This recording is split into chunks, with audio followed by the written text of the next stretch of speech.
Mike Cintolo, Chief Analyst of Cabot Growth Investor and Cabot Top 10 Trader. I'm here with your Cabot Weekly Review, recording this late Friday morning, as usual on May 31st. If you're watching this on YouTube, do us a favor, give us a like on this video or leave a comment, and definitely subscribe to the channel. Helps with the algorithm. We do appreciate it. As for the market, listen, it wasn't a good week. It's not been a good week here for the market, and especially for growth stocks and some leading stocks, okay? We had the 4-week rally, which was good. We had 4 constructive weeks in a row for sure. But we talked about it a lot in terms of it being a lack of selling pressure as opposed to a lot of buying. There were some stocks that got going for sure. But then starting last week with the broad market, and then really the last couple of days with growth stocks and some of these bigger winners over the past, I'll say 7 to 12 months, depending on what you're looking at, we've really seen the selling pressure reappear and pick up, and there haven't been the buying pressures to kind of support these names, at least not yet. Now, stepping back and looking at the evidence, I would say things are definitely more mixed than they are bullish or bearish, and that goes for the major indexes, which are kind of back to the 50-day lines or close. They ran into resistance near their prior highs, that sort of thing. Or individual stocks, which is really hit or miss, which was my title of yesterday's Cabot Growth Investor. There's been some names that have broken out and acted great, and they look like last November and December. But there's other names that break out and quickly fail, or like I said, some of these other names that are really hitting some, major air pockets. I'm not talking down 3 or 4% on the week. I'm talking down 20% on earnings, okay, that look like intermediate or longer tops. So it depends on what you own. I mean, if you own gold and retail and, aerospace, it's, hey, no problem, right? But if you have some technology, if you have some of these things that are under pressure, we'd just be taking action on a stock-by-stock basis. And Cabot Growth Investors model portfolio, we've actually had a ton of moves in the last couple of weeks. It's pretty unusual. I like to kind of go in, stair-step fashion. But we were buying. We got to about a quarter in cash. But then when things started to stall out, we didn't really put new money to work. And now we've done some selling. We've done a little bit of buying in some of the stronger names that we have. But we're still, after today, going to be about 36% in cash or thereabouts, okay? We'll see what happens. I know I say this a lot, but the next couple of weeks will be key. If we really just kind of cheese lower, that would tell me that the March correction, the March-April correction, isn't over yet. I'm not saying it predicts some 20% downside or anything, but it would tell us that the correction isn't over yet, and that you probably got to pare back further and just wait this out and let sentiment get kind of more negative, after the big rally we had late last year and early this year. However, if things can stabilize here and the buyers return and some of these names that obviously haven't broken and are acting better now and are a little bit fresher, I feel like they can have really good runs. So it's really the next week or two. Let's see if the buyers will finally step up here, or whether we just need kind of a longer consolidation here as we head into the summer months to kind of wear sentiment down, okay? Let's hop into the charts. I'll show you what I'm talking about.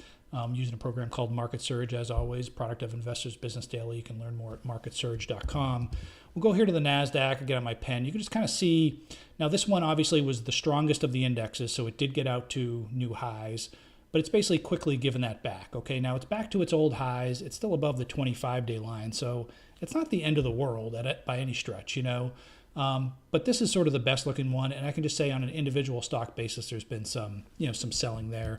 S&P 500, just going to run through the major indexes. Same sort of thing, a little bit weaker, but back below the highs, basically at the 50-day line.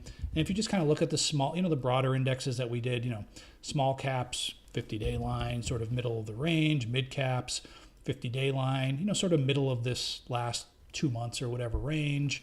New York Composite, same sort of thing, right? The other thing, too, we mentioned last week was when you look at even the big cap indexes, if I can get this right, this is the equal weighted NASDAQ 100.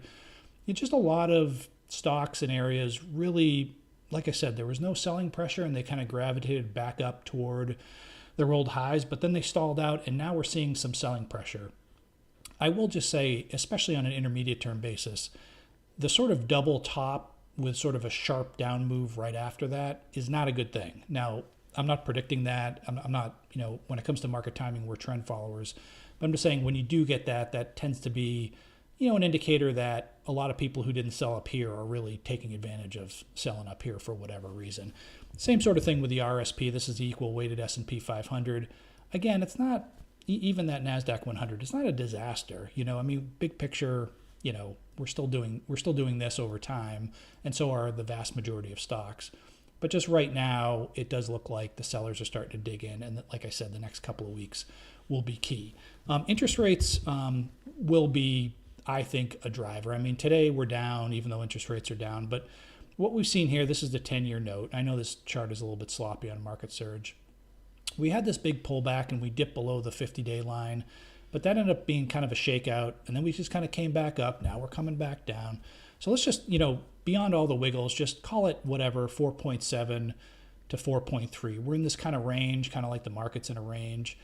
Can we really dive lower here? And the Fed says they're going to ease, and the economic reports or whatever come in pleasing, or do we kind of ramp higher, and that's going to be, kind of a chain around the market? Okay, that's just one thing to watch. Okay, the other thing, and the most important thing to me as a growth guy, is just this week saw, this is Nutanix, NTNX. It saw some leaders just keel over. So Nutanix broke out back here. We bought it soon after, actually. We got knocked out of it. So, everyone, earnings season, it is what it is. Sometimes you get hit. But obviously it had a great run. And then it kind of actually held up very well during the market's April dip and came out to clear new highs. But then you just kind of get this sort of dramatic volume, huge down move. It's down 25% or whatever this week. Am I saying it's coming back down here or anything? No, not necessarily. But, this is going to take a long time to repair, that sort of thing. Less ominous, but still kind of ominous. Like this is DELL. DELL's had a huge run. I mean, the breakout was kind of back here. It's had a long run, not just percentage-wise, but time-wise, right? And then it kind of almost, you can call it a climax top, but it really just kind of got going here and just went straight up for a couple weeks up to 180. And now here we are today, as I record this, down 22%. Again, you could say it's only down, quote unquote, only down to the 50-day line, but we're just seeing more of these sort of accidents, as I like to call them.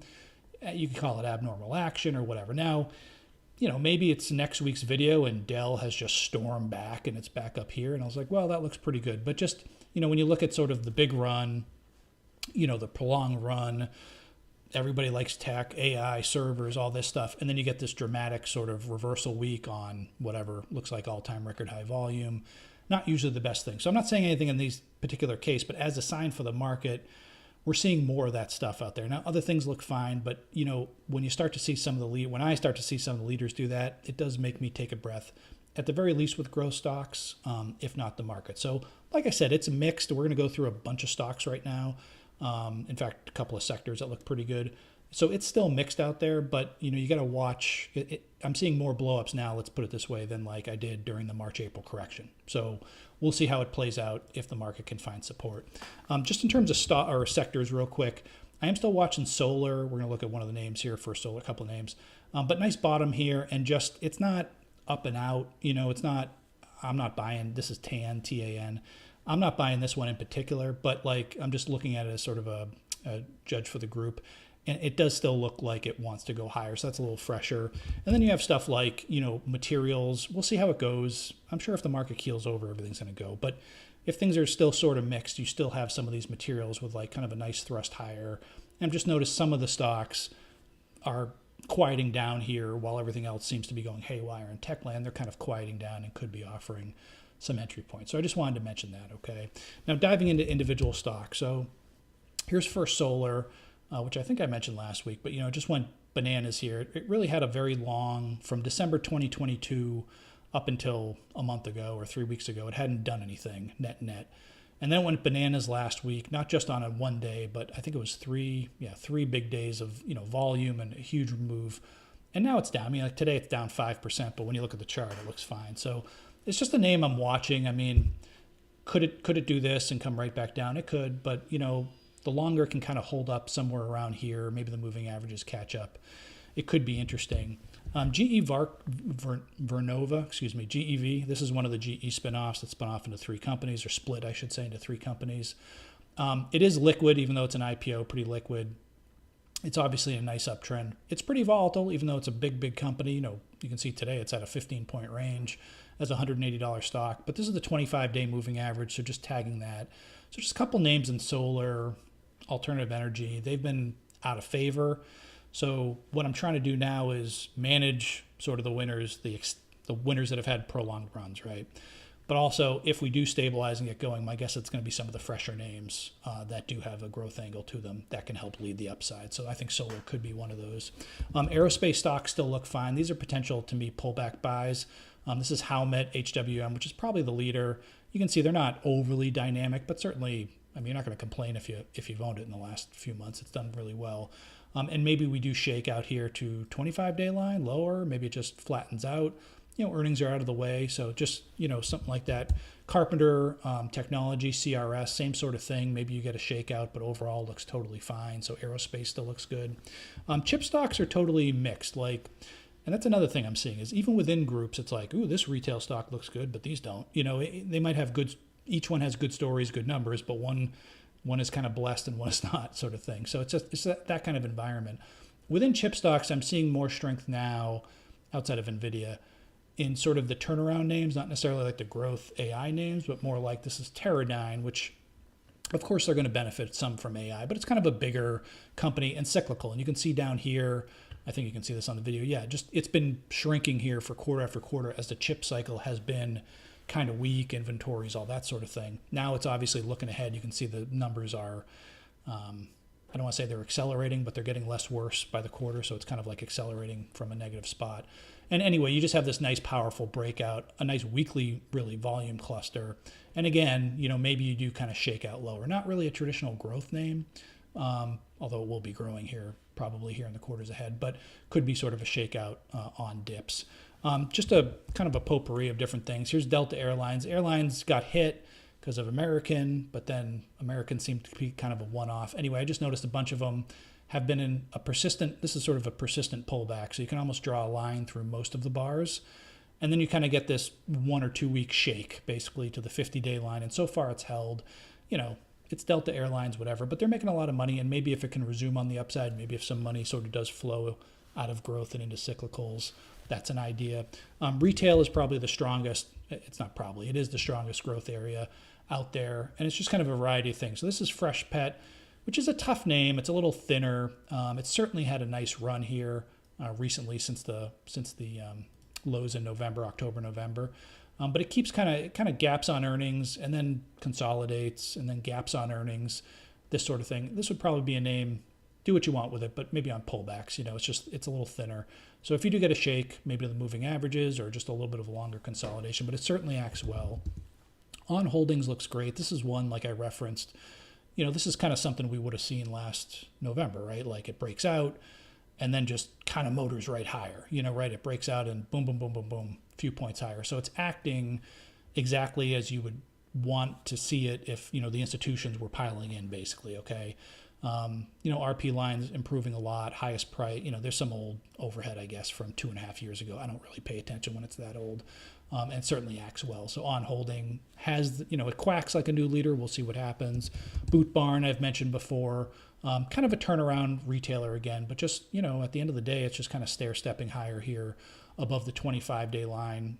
At least, again, I'm not sure I'd be chasing a ton of things in this environment, but looks pretty good. Sweet Green, now it's a wild name, restaurant, but it kind of got going here a few months ago. You can see very sharp pullback and then it gapped on earnings. I mentioned it last week because it was kind of tight. Well, the sell-off in growth names is, pulled this lower, but you can see so far still holding above the 25-day line. Usually what happens is these things get very volatile, and then if they can kind of settle down. It doesn't have to be super tight, but the tighter the better. It just means the eyes coming off of it move somewhere else so that if somebody does buy it, there's not as much supply hitting the market. The stock can really move. So far, a little bit of a choppy pullback here, but totally normal given the move. Wouldn't mind seeing it kind of chill out for another week or two, actually. And then Skechers, SKX, solid growth company, nice gap here. In fact, I kind of like the weekly chart where it tried to get going here a few months ago and instead just kind of went straight sideways, hit the 40-week line, and then gapped on earnings month and a half ago, basically. And since then, you can just see it's not a huge mover anyway, but just very, very tight in there. That's just it's just under control. I mean, it doesn't mean it can't fall apart, but certainly looks and acts like it's under control and that there's not like a lot of shorts in there or people pent up selling pressures, anything like that, okay? And then just a couple other names sort of in the internet arena. This is Coupang. I think I mentioned it last week. It's just a nice consolidation. Today is sloppy. You can see it has tried to kind of take out this, 23 to 24 area a couple times and hasn't been able to do it. So who knows? Maybe it keels over. But so far, just on the weekly chart, after this big run, it's just gone straight sideways here for about a month. So if it can hold up here, if it can tighten up, continue to tighten up and hang in this range, an eventual breakout would be interesting. And then there's Pinterest, PINS, which we had it in top 10 and missed it because it didn't dip into our buy range.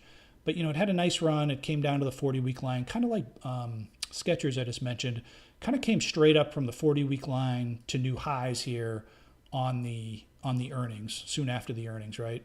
And then since then, it's just kind of, it's had a couple of bad days. It's pulling back here. But again, it's just to the 25-day line and looks fine to me. The RP line never really got out there. But to me, this is just one where, again, if it can hold in there, if the market hangs in there, and you can really see some upside power, you do have some of these stocks out there, including many that I haven't mentioned today, that do have either buy points now or like, hey, if they kind of get going from here, this looks like a normal pullback, or maybe it's a little bit more severe shakeout than this at Pinterest. And if you do get some strength here and the NASDAQ gets going and there's some volume, then you have the recipe for a few good entry points, okay? Back to the market, though, I would just say, like I said, it's less, to me right now, it's less bullish, it's less bearish, it's more mixed.